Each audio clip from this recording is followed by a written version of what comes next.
Dahil ko nga dari Kristus, i amumuhok zopo, sunong po to amuhok po da bay no. Andaman ko zina ko sasaw da mo bos da ongozo pagi sugato zikuvodi ka. Jadi maksud dia kau pergi face to face sama si Anu, dia bilang nung kiva da piaduvan ongozo sugato ka. Jadi di dasom na kumusavan ko sugaton pa nang amika di alaat ko zo. Ya, amika di alaat ko zo di sugato. Ngoy pumuhodong do tuhun. Nga sengan di kebasa zo di habal pasi di tadaw di baino. Puy manan ko do mongoy penugat pon nung biga kiso di muntok na kuvosian nga avasi may. Ya. Sebab kalau kita pergi face to face sama itu orang dengan tujuan yang baik, bukan mau pergi begaduh, sangat bagus sekali. Ya. Sebab dalam Injil pada hari ini Yesus bilang, kalau ada satu orang, dia bilang saudara kau yang ada buat salah, kau pergi jumpa dia face to face. Kalau dia tidak mau dengar, kau bawa satu ataupun dua orang sebagai saksi, dia bilang, untuk mau meneguhkan lagi kebenaran yang kita mau teguhkan ya kepada orang yang telah melakukan kesilapan ataupun kesalahan itu. Dan kalau tidak, dia bilang kasih tahu sama community supaya bukan untuk mau kasih malu sama dia, ya, bukan untuk mau kasih malu sama dia, tetapi supaya community itu dapat membantu dia, berdoa untuk dia, ya, untuk supaya dia dapat bertaubat, memperbaiki diri dia, memperbaiki kehidupan dia dan kesilapan dia. Dan kalau tidak, dia bilang, anggaplah dia macam orang kafir ataupun pemungut cukai, dia bilang. Kenapa orang kafir ataupun pemungut cukai? Sebab di waktu zaman Yesus, orang kafir dan orang pemungut cukai itu adalah orang yang dianggap berdosa. Ya. Tetapi jangan lupa, Yesus selalu di dalam Alkitab selalu kita dengar Yesus makan bersama-sama dengan orang-orang berdosa, dengan orang-orang pemungut cukai. Ya. Berarti bukan kita terus reject sama dia dan kita tidak mau ada hubungan sama dia. Karena bagi kita harus terus menghidupi kehidupan kita yang baik, tauladan yang baik.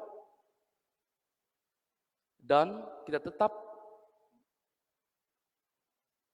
seperti Yesus yang masih ya memberikan peluang, yang masih mau duduk bersama-sama dengan orang-orang berdosa ini. Tetapi hari ini saudara-saudari, coba kita tanya diri kita dan coba kita tengok sekeliling kita. Kalau ada orang buat salah, apa dia buat? Nung kiva tuhun dan memihasa pengkuo toko, ya. Adakah kita pergi berjumpa sama dia face to face? Paling-paling apa yang kita buat? Kita kasih masuk dalam Facebook, betul kah tidak? Coba kau tengok di Facebook kau. Orang-orang yang sedang marah, orang-orang yang tidak puas hati, dia marah sama si Anu, walaupun dia tidak sebut nama. Ketidakpuasan hati semua ada di dalam Facebook.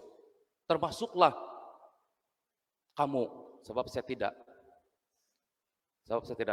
selalu post di Facebook kalau marah-marah.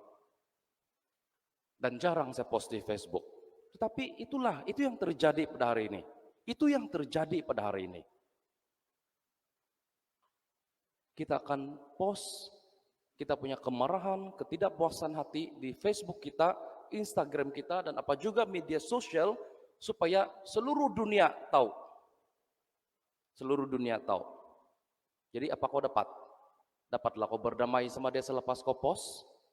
Puaslah hati kau selepas kau post di Facebook? Kosong, tiada. Dan bila itu orang nampak kau punya post, ataupun ada orang lain yang kasih batu api, dia bilang, si Anu dia post begini. Tambah lagi begaduh, macam tu api kena tuang petrol, kan? Tidak ada kedamaian, tidak ada pengampunan. malah kita membuat lebih banyak dosa dan membuat orang lain berdosa.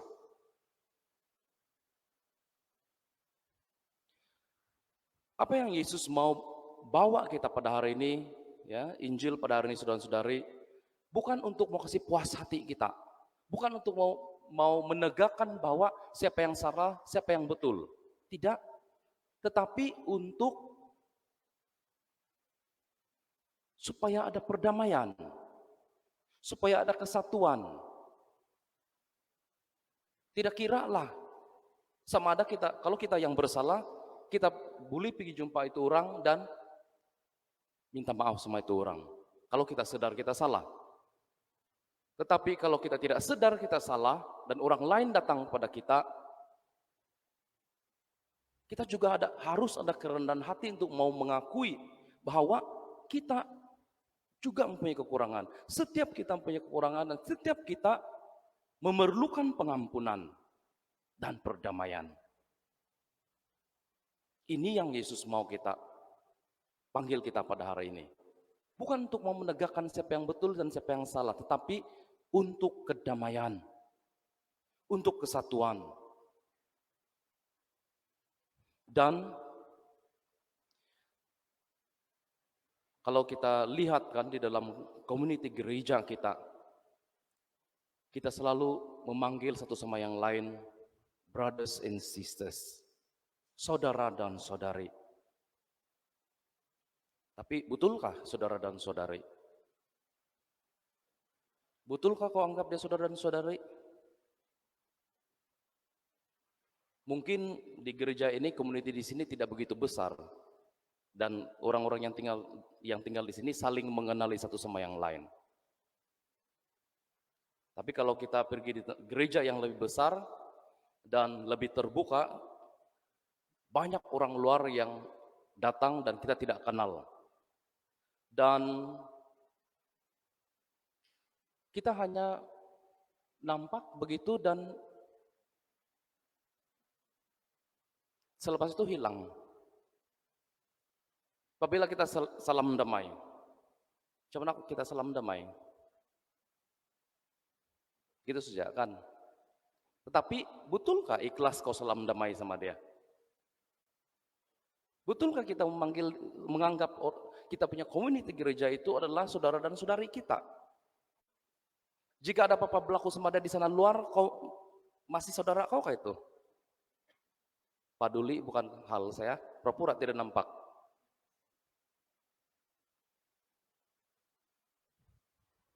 Jadi kalau betul kita menganggap satu sama yang lain sebagai saudara dan saudari, pembacaan pertama pada hari ini, kita dipanggil untuk menjadi penjaga pada satu sama yang lain. Menjadi penjaga pada satu sama yang lain. Dan kalau ada saudara dan saudari kita yang kita nampak telah melakukan kesilapan, maka kita ada tanggung jawab untuk menegur dia. Sebab kita saling menjaga.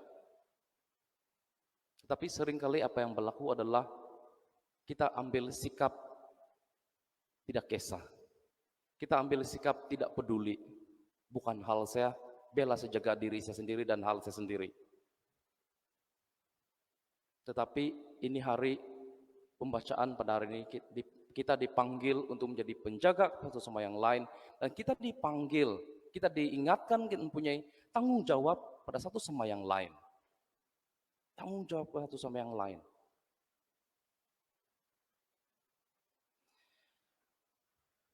Jadi saudara dan saudari, kita bersyukur terima kasih kepada Tuhan karena memperingatkan kita. Bukan senang untuk mau ditegur dan bukan senang untuk mau menegur. Sedangkan untuk mau menegur keluarga sendiri,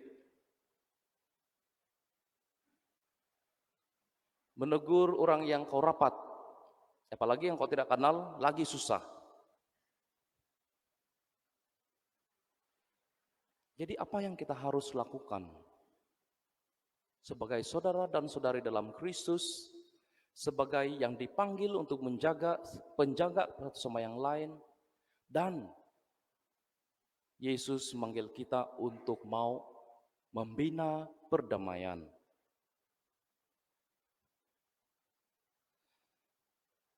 Marilah di dalam misa kudus ini kita mohon kepada Tuhan, pertama-tama supaya kita mempunyai kerendahan hati. Kerendahan hati untuk mau menerima kekurangan diri kita sendiri, menerima teguran daripada satu sama yang lain. Dan kita juga mohon kepada Tuhan supaya kita mempunyai kekuatan untuk saling menjadi penjaga pada satu sama yang lain. Mohon kekuatan Tuhan supaya kita juga mempunyai kekuatan untuk mau memberikan teguran yang membina, yang boleh membantu, yang boleh membangun satu sama yang lain.